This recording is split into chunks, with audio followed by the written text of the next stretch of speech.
First of all, this is the 26th session of the Coffees with the Secretary General.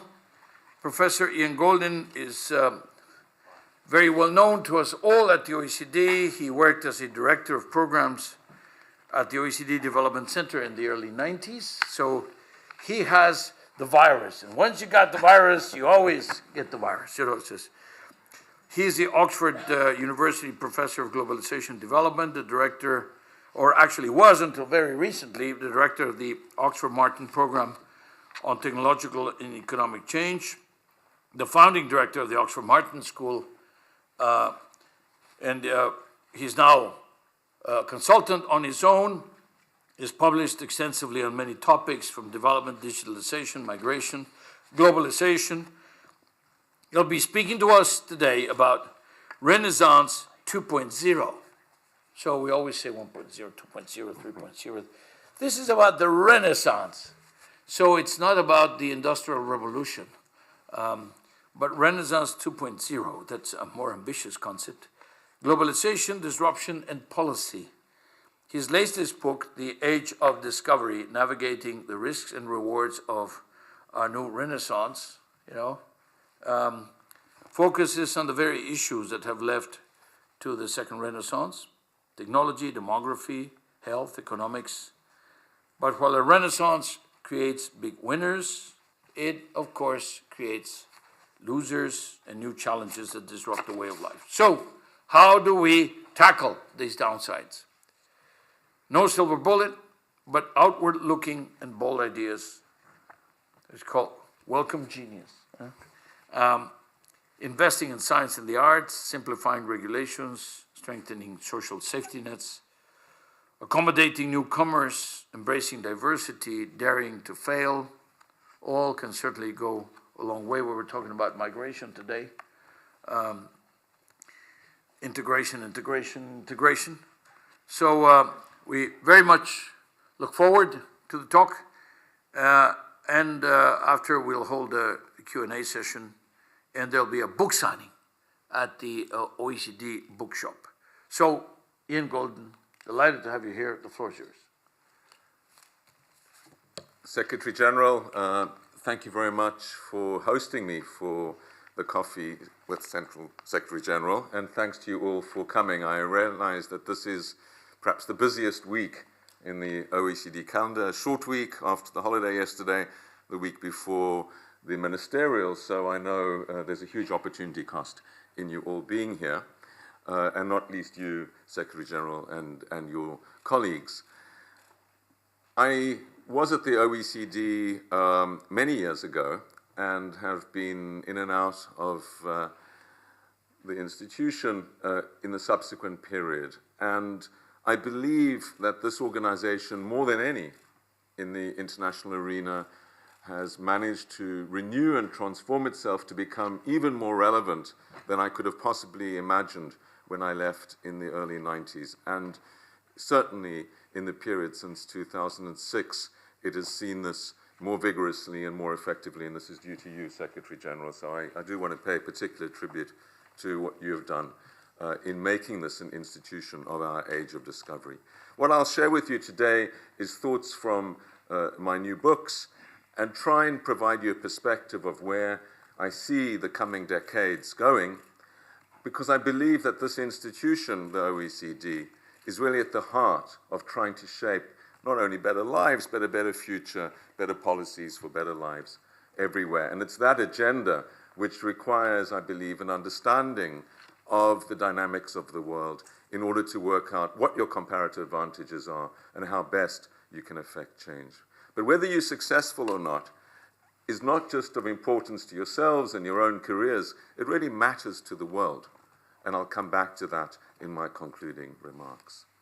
For me, this is the image which defines our time, and it's obviously of the Berlin Wall coming down in November '89, but it's much more about walls coming down everywhere, about moving from a divided world where about only 200 million people around the world shared the same information and values in the late 80s to a world today where we have over 6 billion people out of the world's population of 7.5 sharing information, and over half the world sharing the similar sorts of values around the democratic principles which are behind what the OECD works on.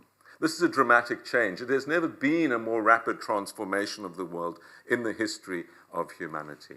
It's a transformation which has been surprising and shaped many of our lives in new ways. I was at the OECD when the wall came down, and I remember walking along the river, listening to the news and thinking how remarkable that was about Eastern Europe and the transformation of Europe. But I didn't imagine for a moment, as I was sitting here, that it would transform my own life dramatically. Of course, what we know with the benefit of hindsight is within 3 months, Nelson Mandela was released from the prison where he'd spent 27 years. Within a year, he came to Paris, we had dinner, and he asked me to be his economic advisor and go back and run the state bank, which I did when he became president. But what I've learned from that experience is how these events, how this transformation, which seems unrelated to our own individual lives, shapes it in very, very new and different ways. And that's because of the complex integration of the world. What happened in Europe led to democratization in 65 countries around the world over a 5-year period. And it's that transformation which, of course, included the end of apartheid in South Africa. So as we see this going forward, we need to appreciate that what's happening elsewhere in the world will dramatically shape all of our lives in new ways. And of course, because the walls have come down, there are 2 billion more people on the planet. That's because ideas have traveled which are leading people to live longer, healthier lives. Infant mortality plummeting, life expectancy increasing by at least 15 years over this period of time. Simple ideas like washing your hands prevents contagious diseases, smoking kills you, wearing a safety belt saves your life, and very complicated ideas like those embedded in new cures for cancer and vaccines around the world. And with the spread of ideas comes a new extraordinary thing, which is the release of genius. The release of talent from the slums of Mumbai, Shanghai, Soweto, and elsewhere that was previously constrained. And so when we're thinking about the global ideas space and what will shape our lives, let's think about the Einsteins, Mozarts, and Shakespeares that will emerge in new ways from new streets, because they have the information and capability to learn and connect. But we know, too, that it's not individuals that shape the world. It's teams, it's sparks. It's the connections between ideas. It's people working together in teams. And whether it's you working with colleagues around the world on new ideas of how to solve a problem, whatever that might be, or whether it's the group that I started in the Oxford Martin School working on new cures for cancer, which is working on a 24-hour research cycle with data in the cloud with labs in Shanghai, Mumbai, Paris, New York, and San Francisco. The nature of invention, the nature of innovation, the nature of change, and the way we go about thinking is fundamentally different to what it was in the 80s or any previous period.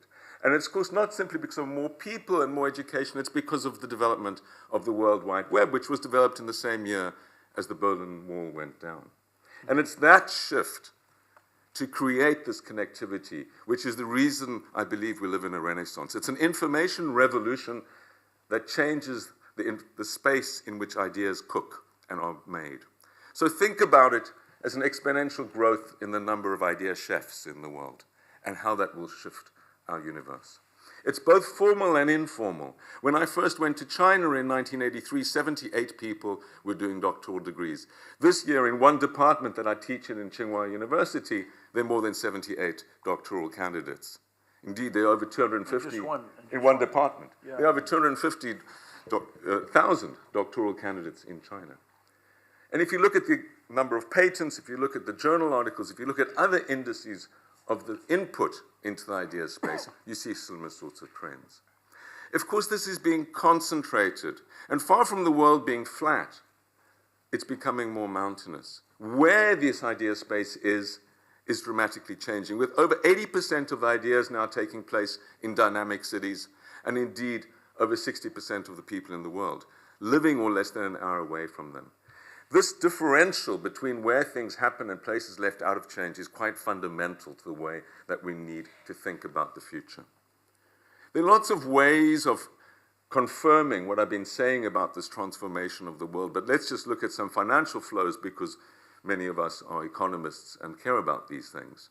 These are simply 4 sets of financial flows. Red, foreign direct investment; green, remittances, what migrant workers send back; the black, bond and equity flows; and the blue, official assistance to countries. And the simple point of this graphic is that these were relatively stable and flat until about 1990. Much higher orders of magnitude and much more instability in most of them in the subsequent periods. And this is true of all the flows we look at. So a fundamental change in the nature and the level. An added dimension which is absolutely essential to understanding how this works is complexity. These are simply trade flows before and after the wall came down to illustrate that the number of participants as well as the level is growing. Now, this complex dynamic system is what defines where we are. It's the reason why we see such extraordinarily rapid progress. The right-hand axis, exponential income growth, that's red. The left-hand, arithmetic population growth. The simple point of this graphic is to illustrate that we're in a very, very unusual period in human history. Both have never been more rapid. Income growth more rapid than population growth, which is why we see per capita incomes rising so rapidly around the world, but unprecedented. And I believe this is the result of integration, of connectivity. Another way of thinking about it is that evolution has speeded up. We're in an age of discovery. And in this age of discovery, the past is a very poor guide to the future. A key question, of course, in everything that matters to us is what is the shape of these curves in the future? Do they carry on going in this very extraordinary way, upwards? Do they flatten, plateau, or reverse? And everything depends on what we imagine about that, and I'll come back to it. Why this matters, of course, is not just because these are curves, but behind these curves is development. Thank you, Secretary General. My very short introduction is the other book I'm presenting today. What I illustrate in that is that there's been a more rapid learning about development than any period in history, and that is why people's lives have progressed more rapidly. Now, many people are down on globalization at the moment. I believe it is the reason why we've seen more rapid development. By globalization, I simply mean the flows of ideas principally, but also products, goods, and services across national borders. Why this matters is because if you are poor, you have never lived in a better time in human history. There's never been a greater prospect for most people in the world over this period of escaping poverty. Incomes have gone up in dramatic ways. So despite the world's population increasing by 2 billion, the number of desperately poor people has gone down by 300 million. This has never happened in history before.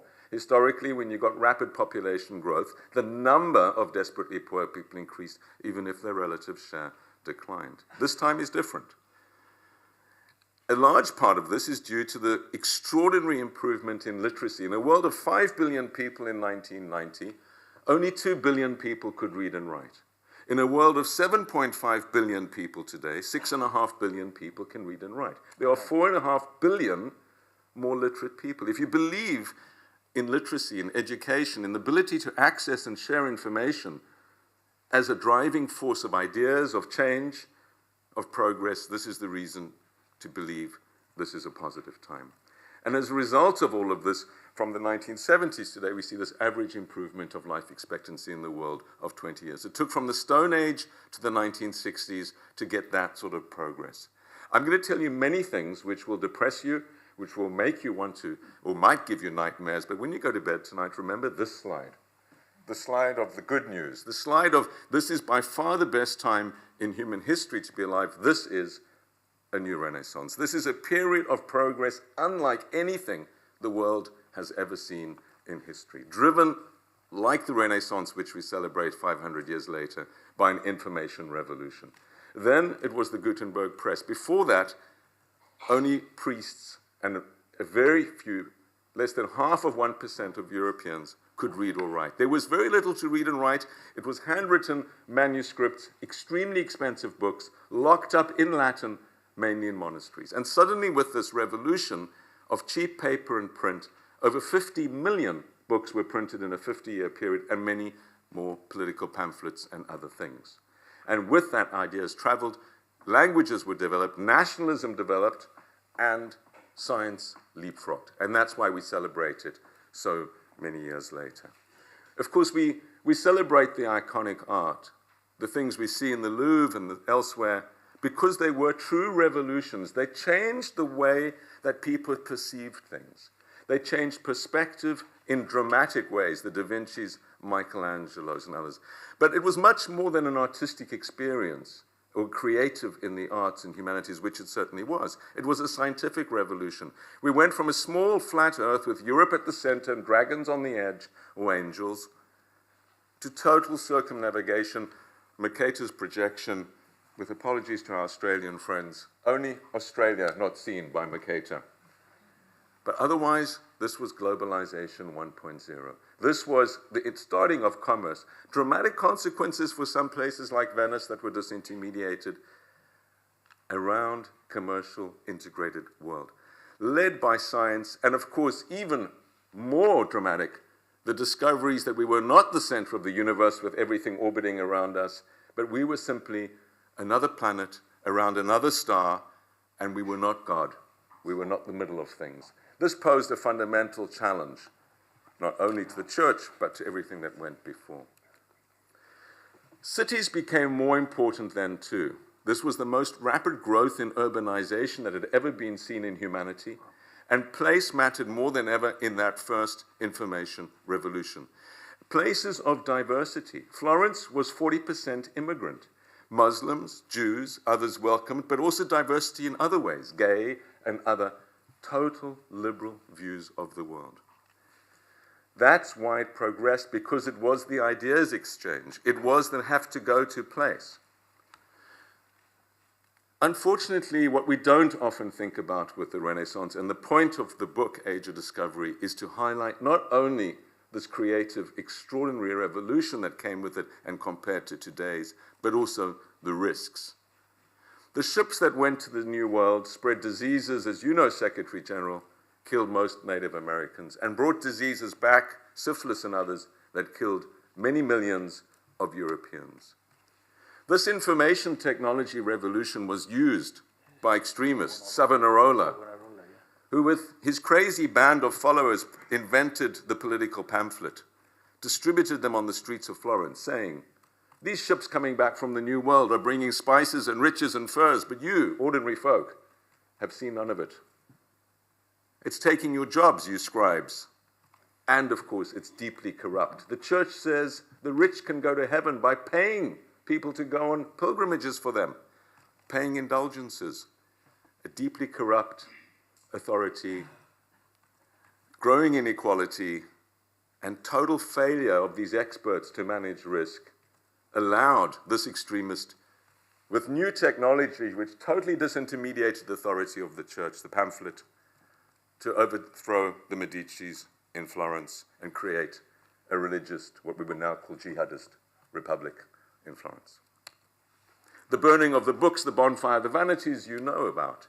You know about the reactions, about the spreading of new religions, Luther going viral, using this new information technology, the counterattacks with the Inquisitions, and as in an echo we see today, the attack on science and experts with the total renunciation of science and evidence. Fake news had its heyday in the Renaissance. And so this process, which we celebrate 500 years later, was actually dismal. It led to religious wars and put Europe back in terrible ways. And I, in writing, to go with my co-author, Chris Kutana, Age of Discovery, I'm trying to highlight that these periods of exceptionally disruptive progress have the seeds of destruction in them and need to be effectively managed.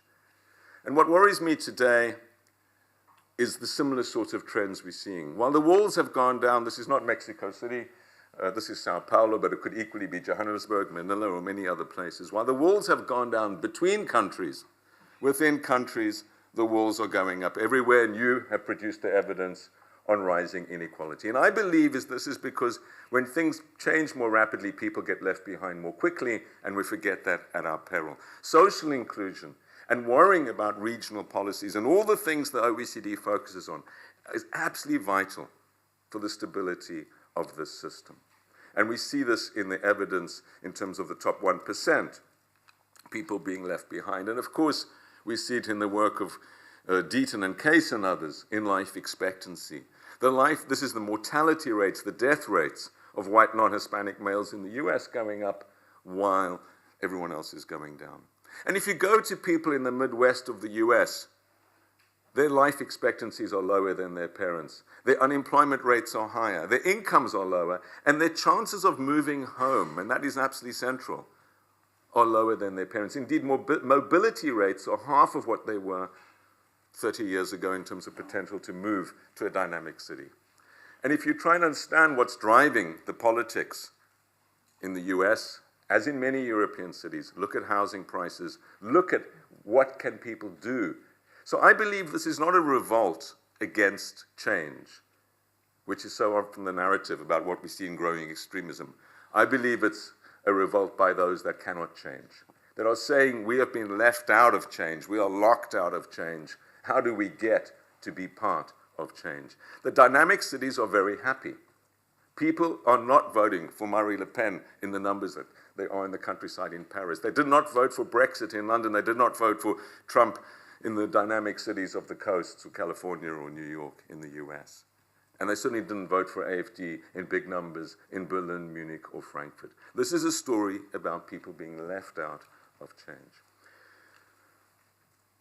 So inequality is the first great underbelly. The second is that not only good things connect when integrated systems join, but also very bad things connect. And a great challenge of managing this integrated system is what I call in the previous book the butterfly defect of globalization. In other words, how do we manage integrated systems? How do we stop systemic risk? And the financial crisis was the first great example of this.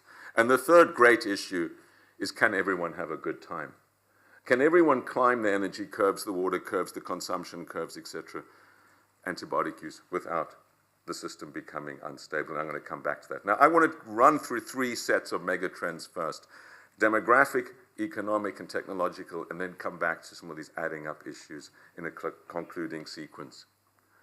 I mentioned growing life expectancy, convergence around this, except for two regions, which is Southern Africa because of HIV/AIDS, and Eastern Europe, particularly Russia, for a different set of reasons.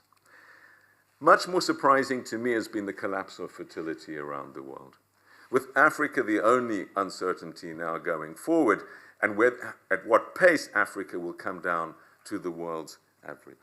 So the world's population flattens out pretty dramatically rapidly over the next 30 years or so. In many regions like Europe and China, it's already collapsing, and world population slows and turns around towards the second half of the century, peaking at about 10 billion people. This means that median ages double in virtually all parts of the world, and this dramatically changes many things, including politics. The elderly dominate the vote in democracies. Asia, of course, these things are happening most rapidly, with over 700 million people over the age of 60 in Asia within the next 8 years. So dramatic change in these dynamics.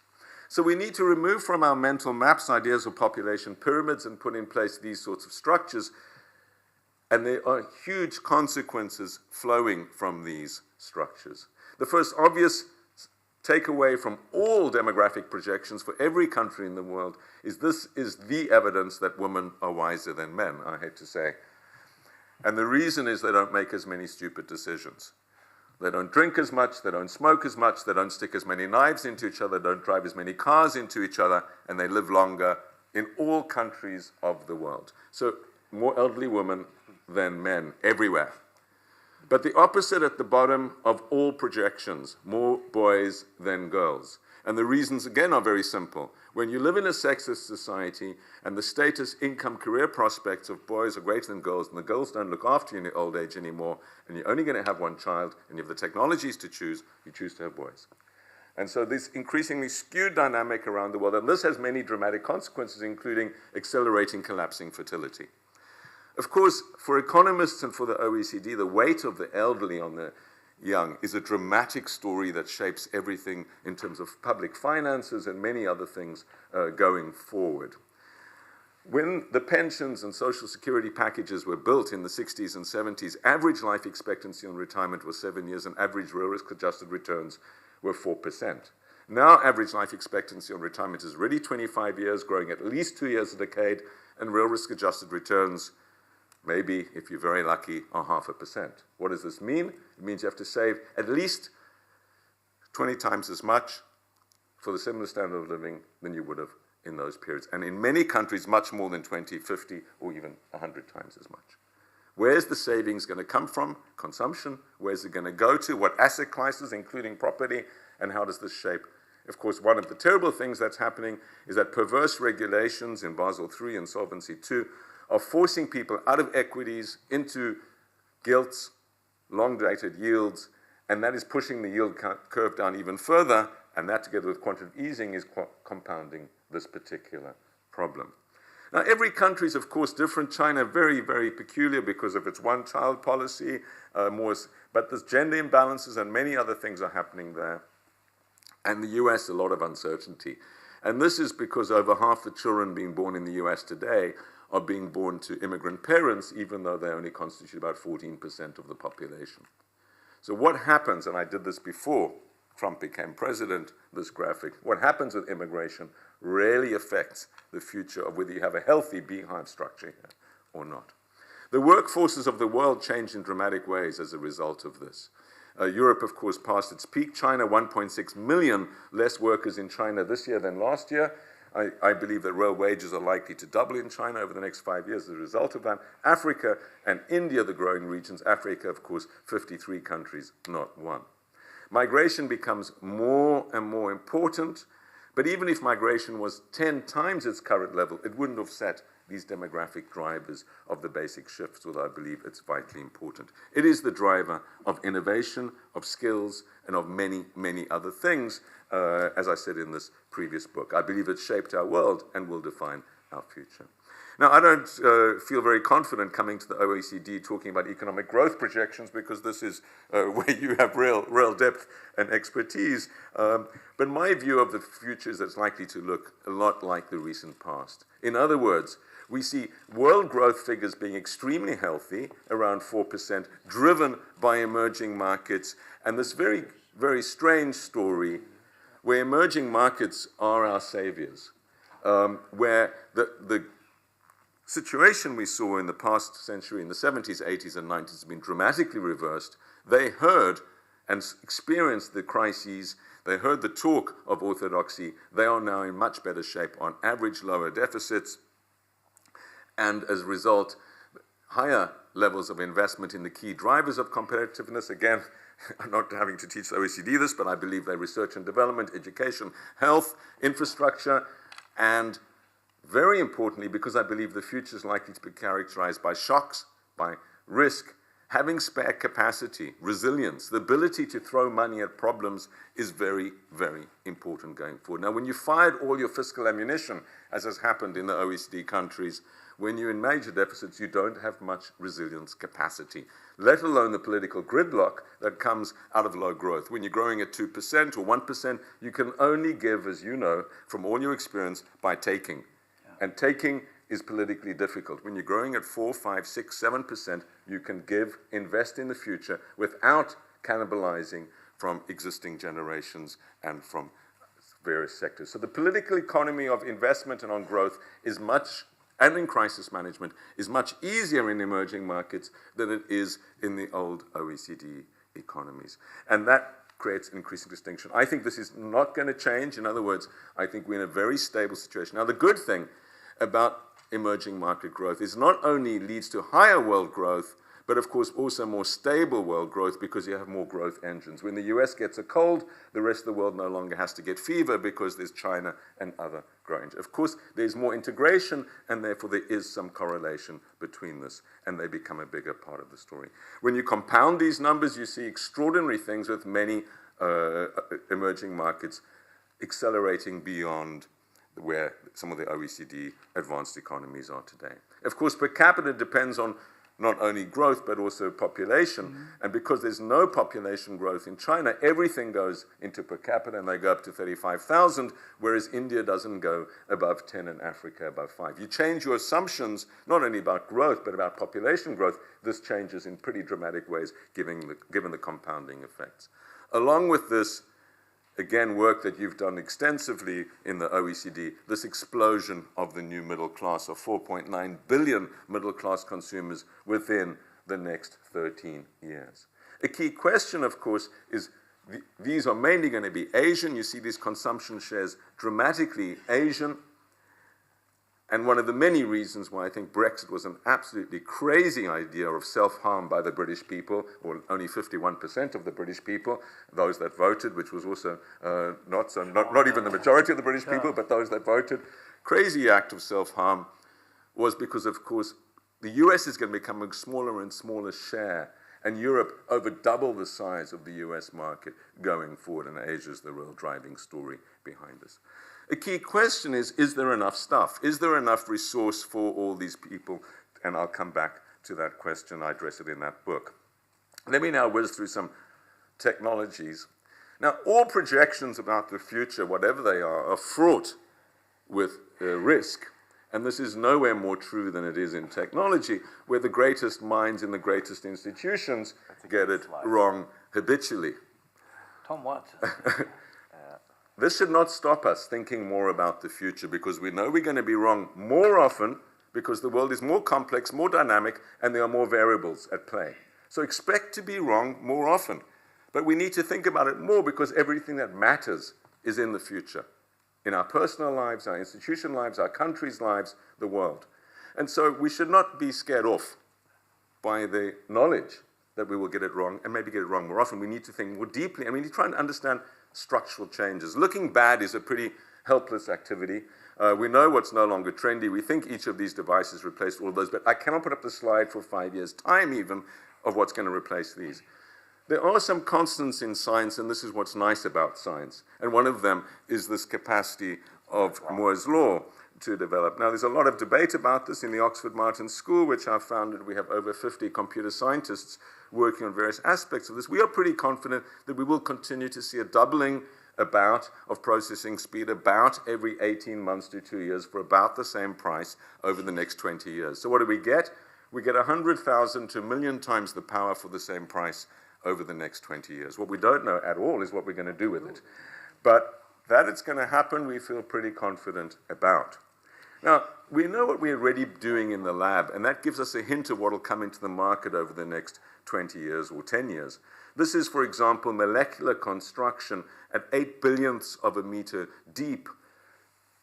Individual cancer stem cell, building a needle that releases a drug into an individual cancer stem cell at a speed of 44 billionths of a second. So nano, and the control at the nano speed and nano scale is clearly one thing we can do with all this computing power. Another thing we're doing is, this is from the Oxford Martin School Stem Cell Lab. This is one of my lab technicians' skin turned into a heart cell. The capacity to rebuild different cell groups in the body, that we can do. And it'll become into the market over the next 10, 20 years. What's happening in genetics is even more revolutionary. The back mouse, a wild mouse, the front mouse, slightly genetically modified, very happy mouse. Back mouse drops out after about 20 minutes, 200 meters. The front mouse goes for 2 kilometers, 2 hours. Same mice. What's happening in genetics makes a lot of other things seem quite trivial, not least the doping in sport discussions that we see today. This is not advancing at exponential speed. This is advancing at super exponential speed. What's happening in genomics is even more rapid than exponential. Now, this raises really fundamental questions. Not only will all of us have, I think, our own individual DNA sequencing done over the next 10 years or so, and individual medicines made, which will be, for the first time in history, not generic, but for us specifically, which will become much more effective. But also, of course, it creates the capacity in embryo to rewrite code with CRISPR and other technologies that are developing. So one of the big areas that I would suggest the OECD is likely to find itself in is the regulatory and ethical questions around new technologies, and not least these biomedical technologies. where questions like, should we create superhumans? Who's going to decide? Is this a pharmaceutical? Is this a private decision? Is this a national decision? Is it the company that's going to sprinkle some food? Would you spread, Secretary General, something on the canteen food that would make your workers even more productive? These are the questions that we will be confronting in the not too distant future. It's already known? Yeah, you're using something. Yes, What's the magic? Now, unfortunately, not only the good guys have these technologies. One of the great worries is that as DNA sequencing becomes more affordable, and you can already build a clean room for about $200,000 that can build, for example, smallpox or Ebola or something, put it on a drone and fly it down our streets. The price of terror, the price of systemic risk is going down too.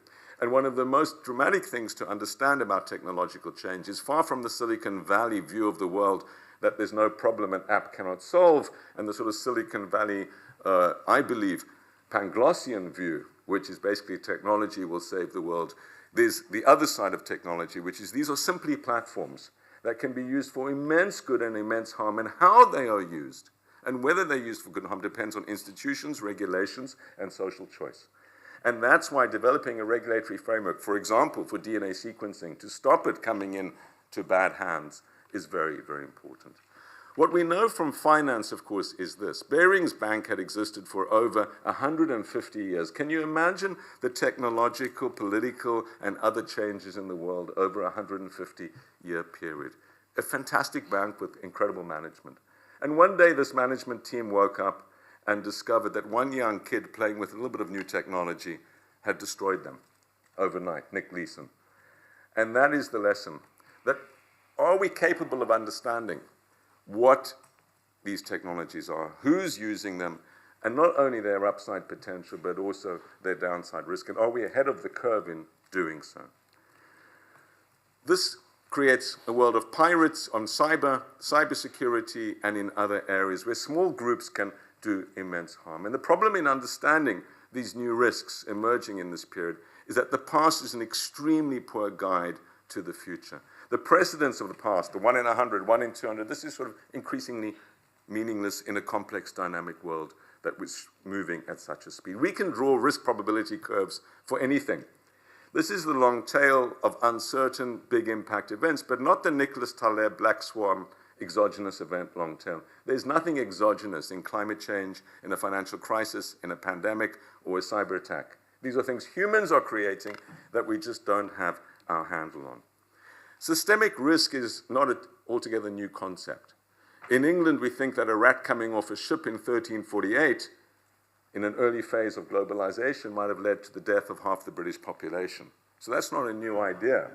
What's new is the speed and scale of what's happening here. A rat starting in Mexico, although I should say, Secretary General, that I heard from someone that it actually came from Phoenix, this disease, not from Mexico. It's called the Mexican swine flu, but it wasn't actually Mexican. Spread to 160 countries in 30 days. And the Emerging Infections Group in the Oxford Martin School has modeled this and shown it exactly replicates airline traffic. So the super spreaders of the goods of globalization are also the super spreaders of the bad. And the question of how you manage integrated systems is understanding that and working out how this happens. And of course, in the cybersphere, this is instantaneous and global and becoming an increasing risk as we become more and more utterly dependent on our devices. The new nervous system of the world in all respects.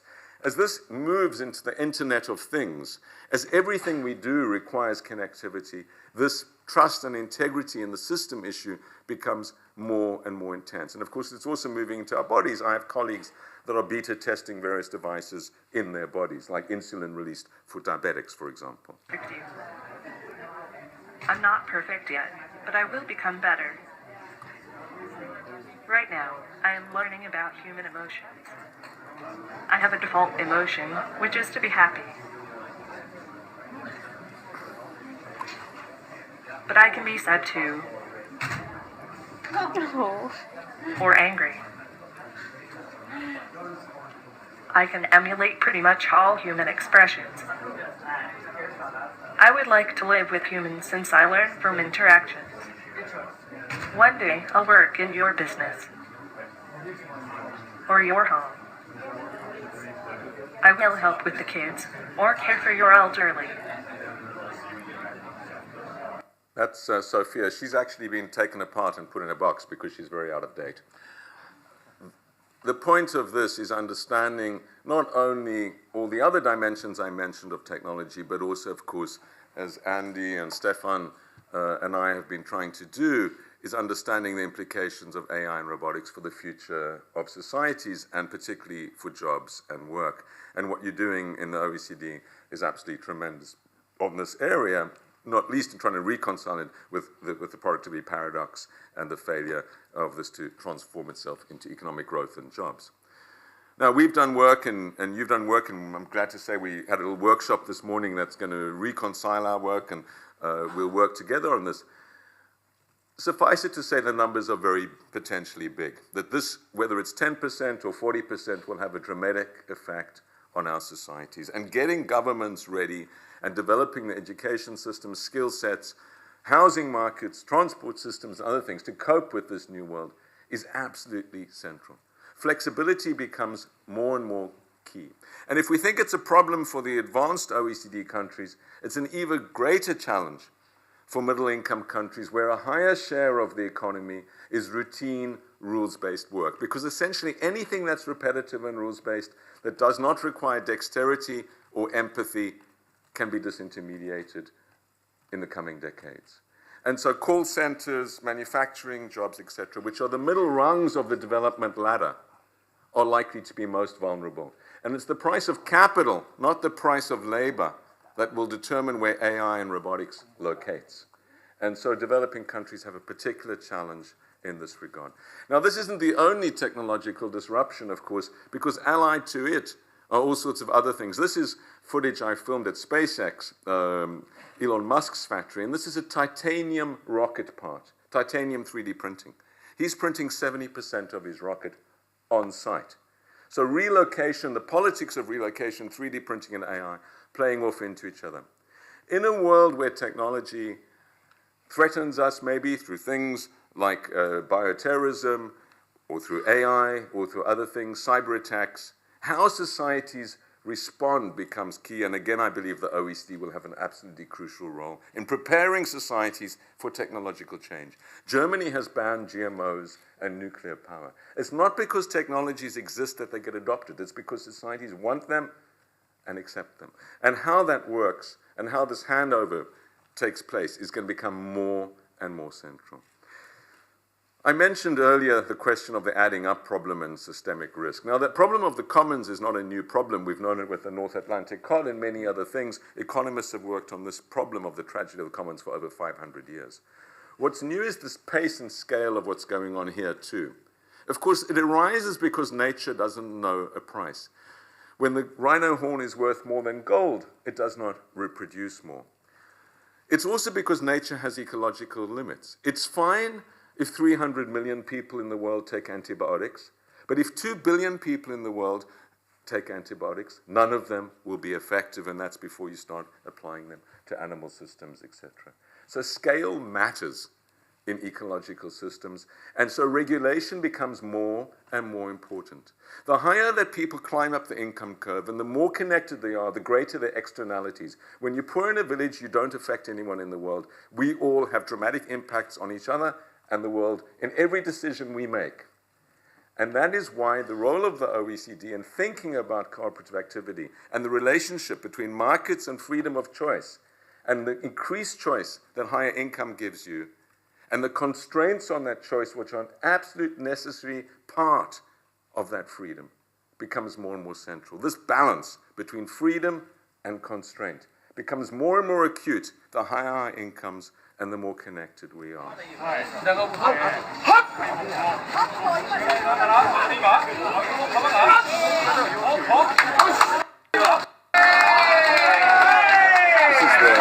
This is the tuna market in Tokyo. And this particular tuna went for €1 million. And that's the market's response to the scarcity of a natural resource. The price gets a bit higher, more and more high-tech fishermen chase the remaining tuna, and then there are none.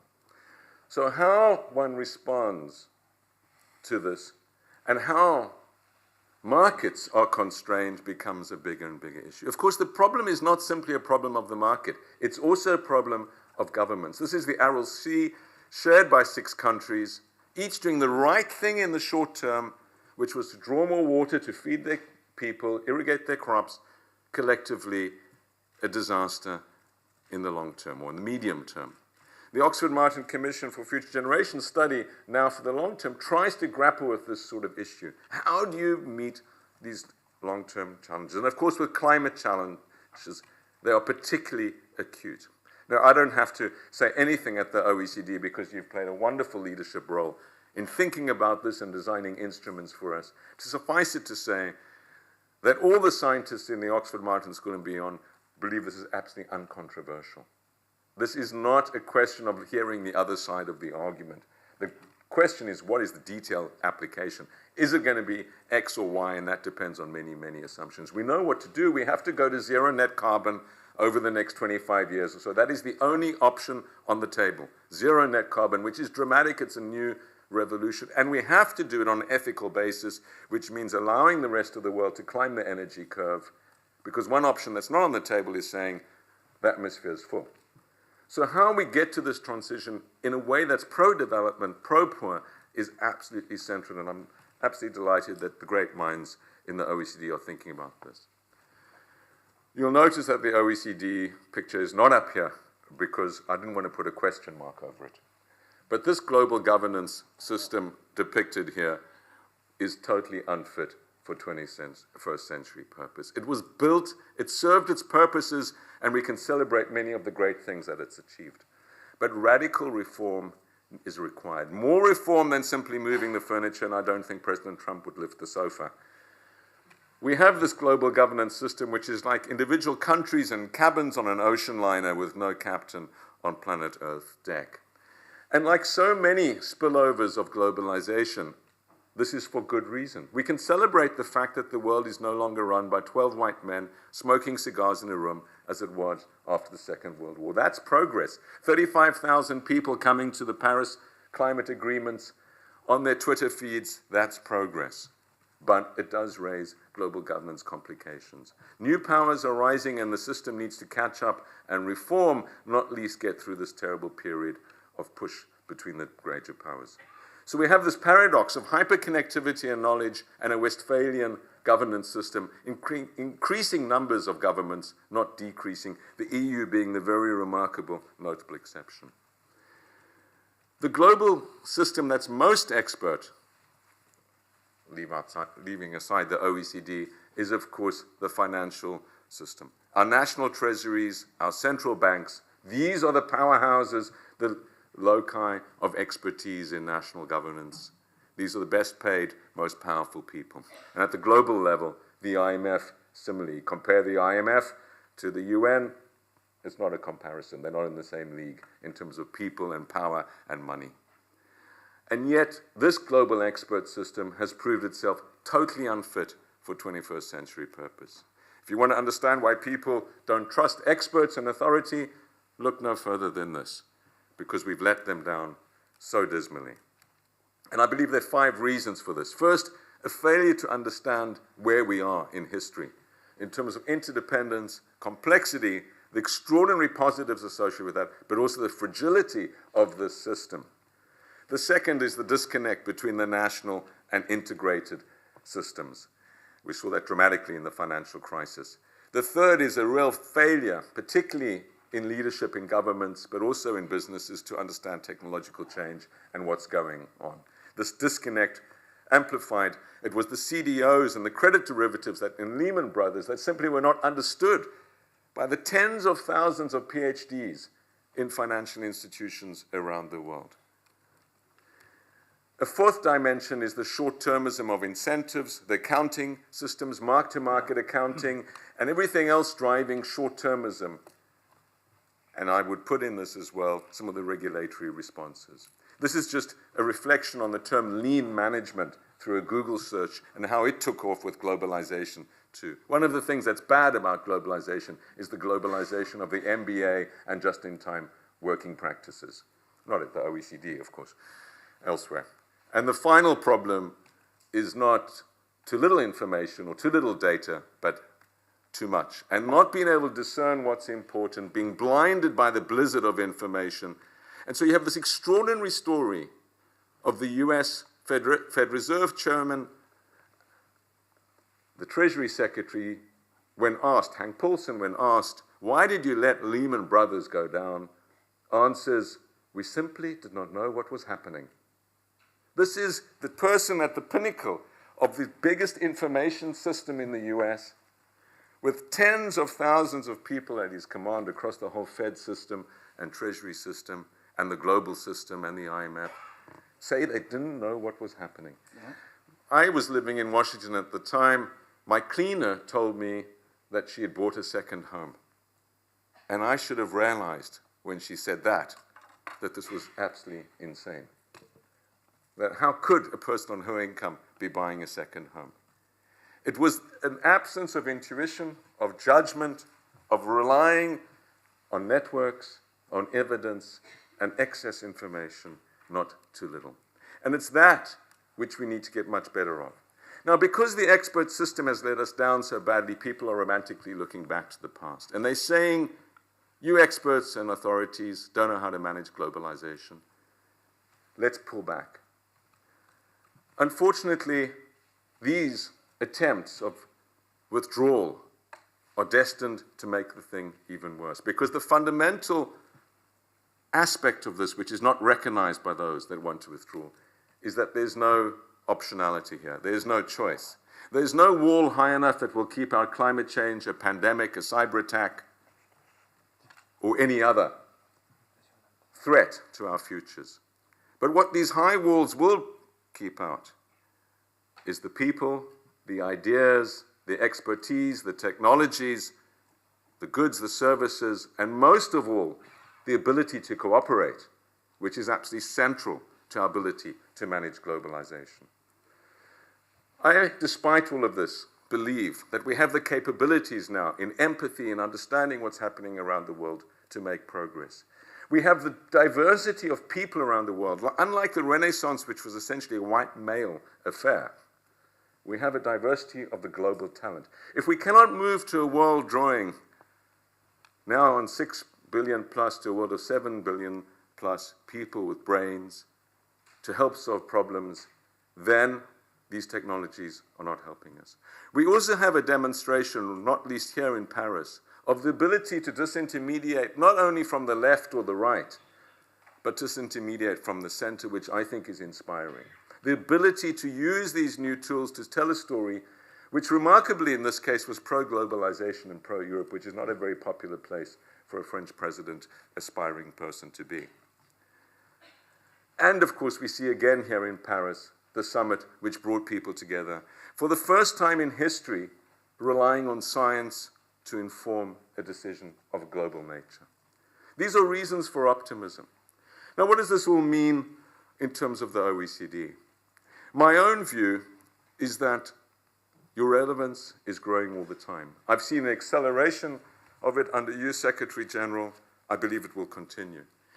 It is because you have this capability of drawing ideas together and thinking about the policy implications, and a growing number. When I was left here, I think you were 24 members, and now I gather you're 36.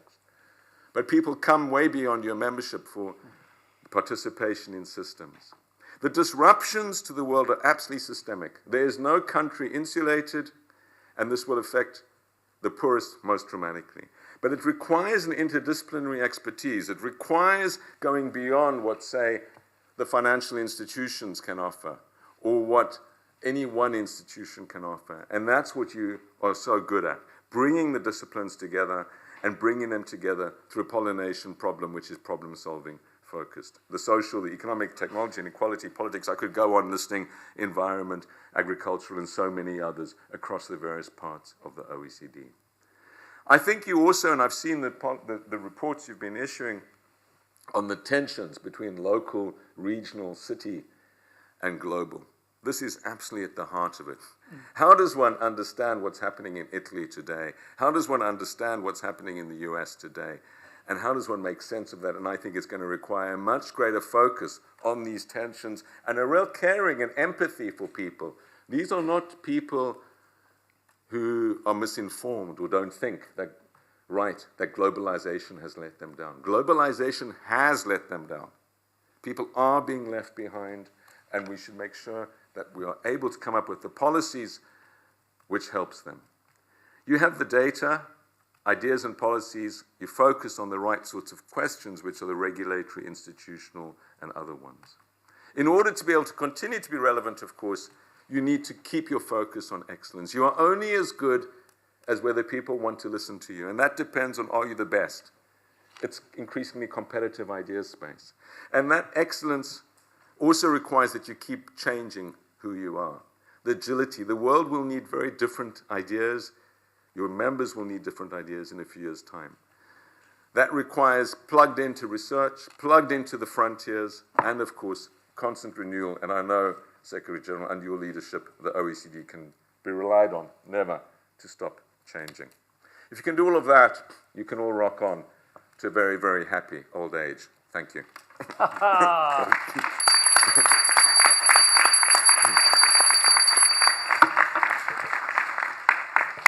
Wow.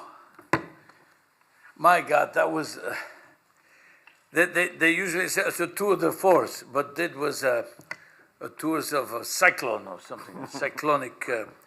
It's dramatic, it was inspirational, it was challenging, it was also very frustrating, it was a powerful reminder, it was also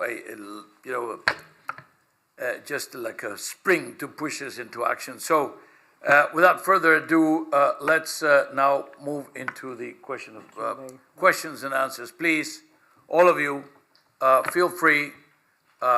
We have precious few more minutes to pick Ian Goldin's brain, not a privilege that people have too often. So please, you speak into the mic. Thank you. My name is Tracy Burns. I'm in the Education Directorate. Thank you for your talk and for your interesting ideas. I was hoping that you would be able to help unpack an issue for me, which I wasn't fully convinced about in your talk, which is the role of experts and the role of expertise. So you gave a compelling story about how experts failed the public in terms of the financial crisis, but there's a lot of other domains other than economics, and you gave great examples of climate science and fights against cancer and fights against obesity, etc. And in those areas, the scientists did not fail the public. In fact, they're highly respected and they have great reputations. And yet, the fight against expertise and the resistance against expertise affects all areas. So there isn't a linear relationship between how good the science is and how the experts are related. There's actually something much more complex underlying it. And that is something I'd like to hear your reflections on, and I'm also curious about how you would tie that to your last slide, which talks about the role of research and sort of rigor. And I am unclear on how, in an era where expertise is being questioned, regardless of the rigor of the science, how we can continue to insist on, sorry, I'm saying this wrong. Obviously, the rigor is still important, but there's something else that's required in order for the public to accept the arguments. And it's not simply insisting on expertise that will allow that to take and to change. And so I'd be interested in hearing your thoughts on this, because it's very much at the heart of what we're struggling with from an education perspective, but also from a sort of winning minds and hearts of the public. Thanks. Yeah, two excellent, difficult questions. I think you're right that my own view is that the financial crisis and the failure of experts in finance has led to or accelerated a broad distrust in experts, which is contaminating other areas. And that's partly about a deeper question, which is one I'm involved in. I'm also the chair of a charity called core-econ.org, which is trying to reform economics. I think economics is not a science. And the idea that it was part of what's behind the financial crisis is a total failure of economic mainstream.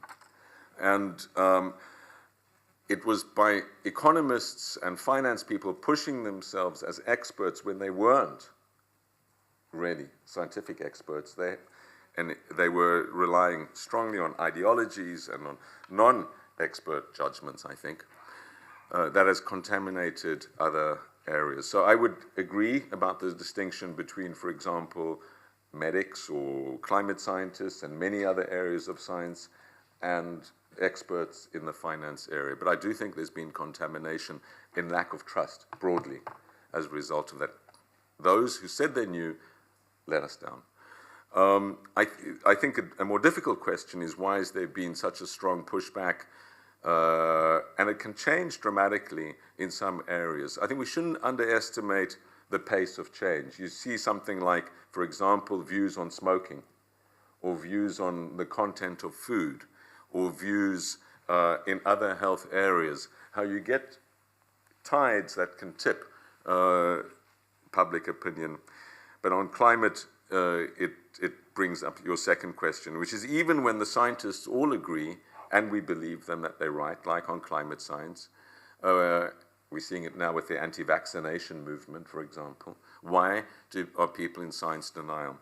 And I think that is fanned by social media, by fake news, by all sorts of contesting opinions. And what goes to the heart of that is who's behind these contesting opinions, you know? Are the coal lobby behind the anti-climate change social media? And there's evidence that they are, for example. Now, I don't know who's behind the anti-vaccine. I can't think of anyone that's got a vested interest in that lobby. I do think it ends up at a point that governments should decide. My own view on climate regulations or on vaccine regulations is I think government should insist. I don't think we should allow anyone in our society to decide they don't want to be vaccinated, because it's a collective good, a herd good, and that anyone can threaten the whole. And the same is true on climate change. So my own view is that the fact that there are significant minorities of people who oppose science should not be a reason for allowing their views to dominate, and I think government should be much more forceful in that respect. We also need to engage much more effectively in the war of ideas on the internet and elsewhere, and I know various people that are, through charities and other things. How do you counter fake news? And why is it that these dominate so much? It's partly that sensible people like us don't engage in those debates, and for good reason. But I think that's the problem, is that a lot of these spaces have been left unchallenged. Thank you. Ambassador Sultan. Thank you very much for the presentation. It seems to be that today we have a really excellent day. Just a couple of hours ago, Klaus Schwab was here, and you had also a very excellent presentation. But may I just quote what Klaus Schwab said? This is, or today, is the end of the certain type of globalization. I don't want to go into detail what does it mean, but I think what all you have here suggests that maybe we should distinguish between different phenomena, and we can maybe understand in a better way. Globalization, I do agree with you, as you mentioned, process of growing global interconnectedness and interdependence. But we have also something which is, when we make more distinction, globality as a status of the interconnectedness. And we have also something which we can call globalism, which is rather an ideology as a modernization, modernity, and modernism. In similar sense, we can use globalization, globality, you showed many pictures of that, and globalism. Maybe when we discuss how the state of globalization is, sometimes we criticize the ideology. In some languages it's very easy. In German, Globalisierung, Globalität, Globalism. In French, a little bit tricky, because they use the word mondialisation, which is globalization as a process, and globality as a status, and they have for the ideology the word globalisation, so to make it more complex. But I do think that when, and sometimes also in the OECD discussions, we use generally the word globalization, and not to discuss the different aspect of that. What does it mean, globality? Just look at the key issue paper which is coming to the ministerial. We are talking about globality, and instead of using the word globalization. And also when we are moving a little bit what the political sentiment is, I think it is rather influenced by the globalism as an ideology. You mentioned the financial crisis. I think also the ideology was a little bit part of that. So my question is in that case, and I have also a short question after that, my question is in that case, how do you find would be as an analytical framework to go more deeper in kind of this question? My second is, I read your book and I appreciate very much this idea, having a perspective where we are now and looking back. And in that case, you have the comparison. The first Renaissance was 1450, started this 100 year, and now we start, let's say, with the Berlin Wall. My question in that case, where do you put in these two Renaissance, the first industrial revolution? When we look at all your figures, what you put here, that exponential growth and so on, I'm a little bit afraid of that many things started with the first industrial revolution. So in these two epochs, in the middle is something, so how you put in this theoretical framework, please? Thank you, Ambassador. I think on globalization, I would agree that the term has been much abused and that greater clarity is needed, which is why I defined it in the way I did. I would also agree that globalism is something very different. That is, implies an ideology and a belief. I hope I also made clear that I do believe that this process of integration and opening up of societies has accounted for the most rapid progress humanity has ever known by far. At the same time, I hope I also made clear that I think it's the most dangerous process. Maybe I wasn't explicit about that, but I do believe that it unleashes all sorts of systemic risks, which are the underbelly of the same process. They're endogenous. They are not optional to globalization. You cannot have increased globalization without increased systemic risk. And it's understanding that and managing it, the butterfly defect of globalization as well as the commons issues, which is essential. That's why if you want the progress, you need more coordination. And those are necessary conditions of it. I don't think that's ideology. I think it's not saying globalization is all good, but globalization is very good, it's very bad, and it's very ugly. And if you want the good to be amplified, make sure you minimize the bad and the ugly parts of it too. And I believe that that's necessary. I also believe it's almost inevitable. No matter how high the walls go or protectionism goes, certain processes of integration, not least the risks of climate change or pandemics or cyber, are growing. They're not going to stop them, and that's why the coordination is so vital. On the periodization, industrial revolution, yes, the Industrial Revolution has huge amounts to teach us, and my colleague Carl Frey has just finished a book on that, which should come out in about a year or less, and makes strong cases around the parallels. I think it's very, and Klaus talks about this as the fourth Industrial Revolution, and I think that's very helpful. The only thing I would caution about is an assumption that this Industrial Revolution, if you want to call it that, is anything like the previous ones. And there are a number of reasons why. Firstly, it's not mainly about industry. It's society-wide. Secondly, it's not very slow. There's still parts of the world that haven't been touched by the first Industrial Revolution. You can go to parts of India or Africa and see people pulling hand plows behind oxen. They haven't seen the first Industrial Revolution, but those people will have a mobile phone in their hand, and that's the difference. That process of percolation of the Industrial Revolution was very slow. It was disruptive, but it was optional, and that is not happening now.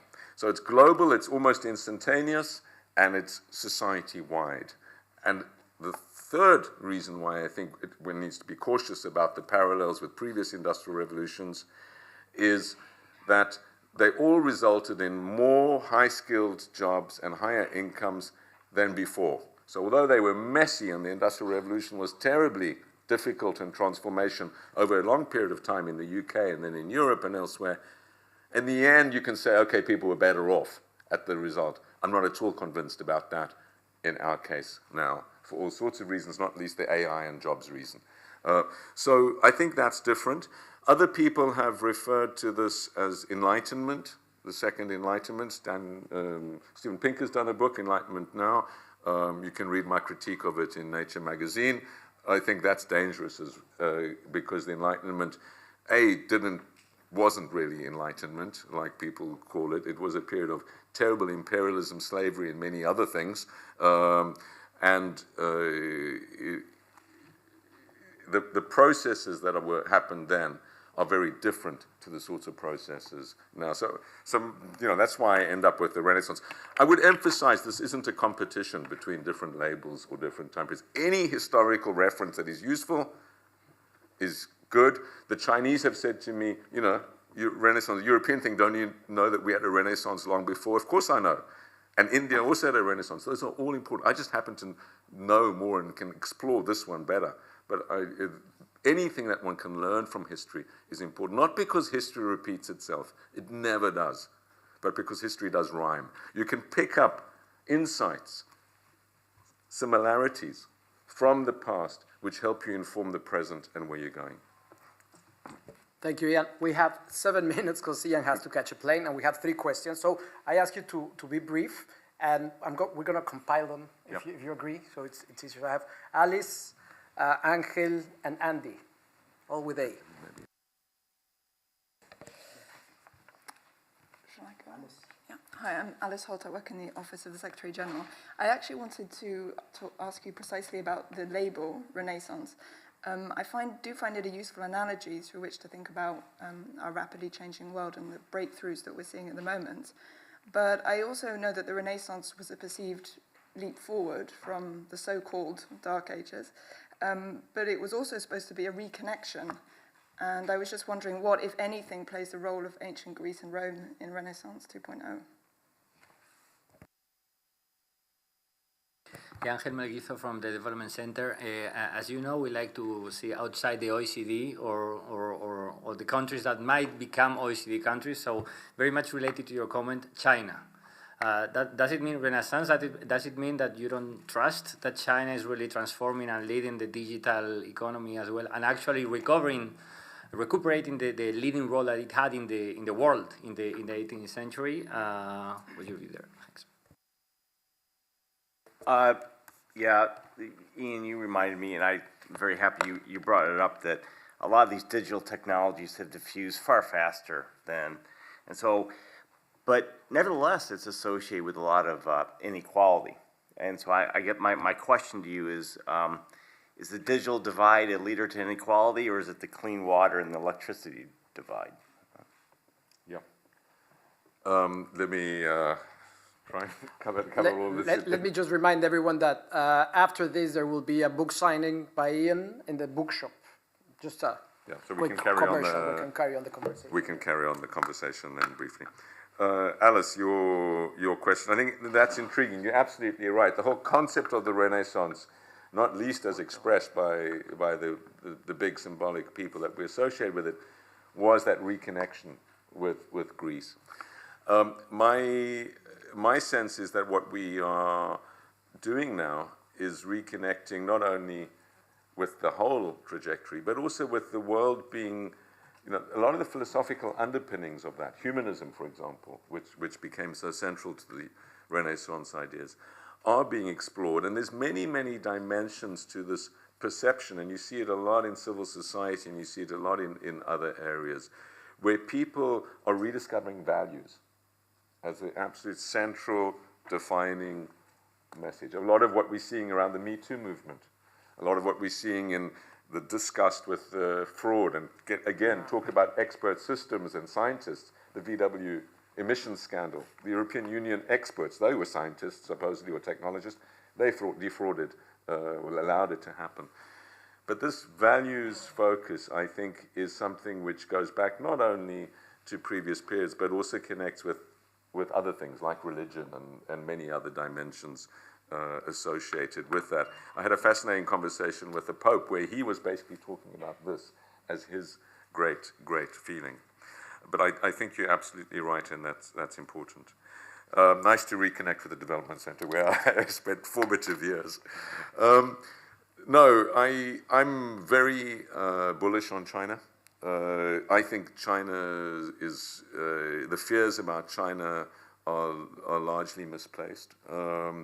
It's not only a leader in digital, but also, of course, on climate change and many other areas. And that's because, and in terms of global cooperation, I think for me the absolute pivotal speech was President Xi's speech at Davos last year, where he basically took on the mantle of global cooperation. And what was so interesting is he took it on in the name of the Communist Party and defending his people, and I think he's right. If he wants to safeguard the lives of Chinese ordinary people, he needs to worry a lot about climate change. He needs to worry a lot about trade. He needs to worry a lot about all of these things because China is so integrated in the world. I also think that the level of invention and inquisitiveness, curiosity in China surpasses that of any country I've gone to in the world. When you go there and spend time there, it's like being a sponge that's being squeezed. That's not an experience that I experience anywhere else. And whenever you praise them, they go into denial and say it's not as good as you think. Okay. When everywhere else in the world you go to, people spend their lives explaining why they're better than you think. So I think those are very healthy attributes in terms of learning and change. In China, we can discuss other details, but I know it reasonably well. Andy, your question on digital and inequality, yes. I think the digital divide is a big question. An interesting question is whether we should begin to think about digital access as a human right, because it is so fundamental to everything. That does have other implications. For example, a lot of elderly people, for different reasons, don't have digital access or don't feel comfortable. So governments that basically go digital are disempowering some parts of their population, not least the elderly or the very elderly. And I think, I don't want to compare digital to water or, food. That would be ridiculous because food and water are necessary for you to have a life. Then the question is, what is the quality of life? And in Amartya Sen's concept, what are your capabilities? To what extent can you express your freedoms, express your human rights, express your choices? And for that, increasingly, you need digital. So I think these are complements, not anything else. And of course, you would turn around and say, look, governments have to decide priorities. So you can't give someone everything. What comes first? Sequencing. I would say that's a national decision. But some digital access is important. And I think we will be in a world pretty soon where we will have almost, in the advanced economies, almost free digital access. And it will seem very surprising to us when things change. We've seen this dramatic transformation with roaming in Europe, for example, in a short period of time. An interesting question which we're trying to research is how has it changed behavior and economic activity? But that's a deeper one. So thank you for all those questions and comments, and happy to carry on short conversations in the bookshop if you're interested. Thank you. Let me ask you to join us. Thank you very much, sir. Thank you very much for having me. Thanks, Dean. I got you not only 1 point. Good to have Three times, that's right. I almost forgot the coffee. What do you think about this number before we run?